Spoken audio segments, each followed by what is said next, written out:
জানলাটা সম্পূর্ণ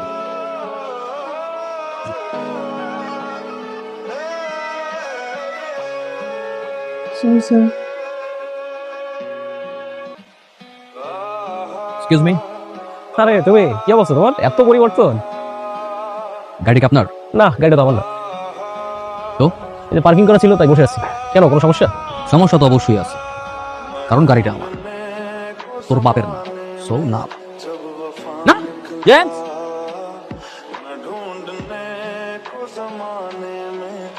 গাড়ি থেকে ন্যাকড়াটা বের করো, কারণ ও বসাতে আমার গাড়িটা নোংরা হয়ে গেছে। সো ওকে দিয়ে গাড়িটা মুছে করো। কি হচ্ছে কি এসব Raisul? Atasi, don't stop me, আমি যেটা করতে চাই সেটা আমাকে করতে দাও প্লিজ। তোর তোর রাইসুল এবার কিন্তু বেশি বেশি হচ্ছে।